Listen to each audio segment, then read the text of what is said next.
This question is titled, How Do I Keep My Life Simple? And I want to circle back to the core question for this session and for all of our sessions. Why even bother? Why do we care about this in the first place? Well, look, you cannot avoid the command line. Dead stop. Somewhere in your work, somehow, you're going to want a graphical user interface. You're going to tell the people who develop the tools for you, can you give me a point-and-click interface? They're going to say, do you want a web app? You're going to remember how much you hate web apps. You're going to have flashbacks and nightmares about Slack and how we want to say anything bad about Slack, but you're going to have nightmares about that. And you're going to say, you know what, native app or bust. And they're going to come to you and say, I'll write you a native app. By the way, it's going to cost us $1 million and take us 6 months.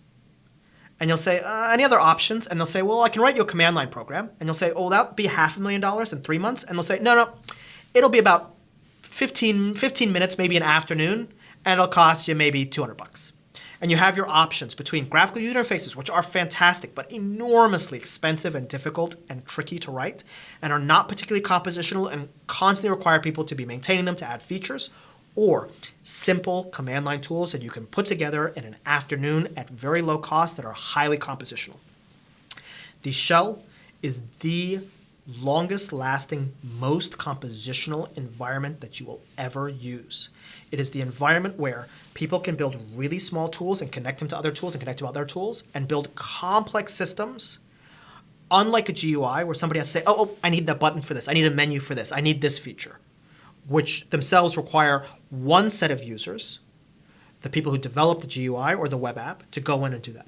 With Shell, they can build a little piece of this, and then somebody else can build a little piece of tack on, a little piece of tack on, and then somebody can say, oh, these 3 pieces come up common enough, we'll absorb that back into our tool. For example, sort used not to be able to look for uniques, and so people would do emit some data, sort unique. And then sort said, well, people do unique enough, add a -u flag.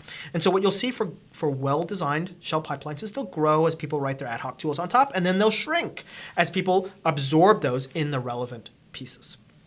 The reason to bother with shell scripting in the first place is it's not going to go away because it's good. It is a useful tool. You're going to have command line scripts that you need to run, that somebody gave you to launch jobs, to perform some process, to generate some output, to get some data ready for you, to launch a data pipeline. And at some point, you're going to get tired of writing the same commands over and over or pressing that up arrow to go up in your history over and over.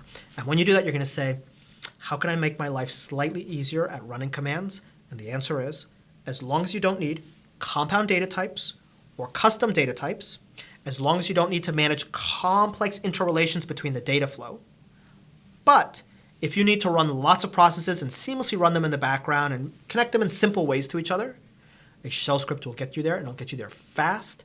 And you can easily develop it because you can more or less take the code that you wrote manually and incrementally productionize it, incrementally move it over into a makefile, or if a makefile is not appropriate, a fully fledged shell script, or, as I like, a shell script that emits the commands to run later.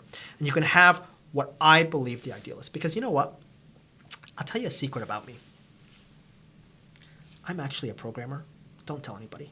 I like to pretend that I'm not. Because you know what? When we think about programmers, we think about complex artifices that exist for the sake of being elegant or benefiting the use of the computer, and not simple ad hoc tools that get work done today that might be ugly, that might be kind of messy, but just let you move on with your life and focus on a problem.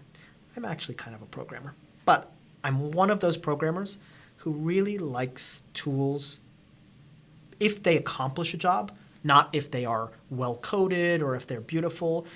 You know what? If it doesn't accomplish a job, then it's not well-coded.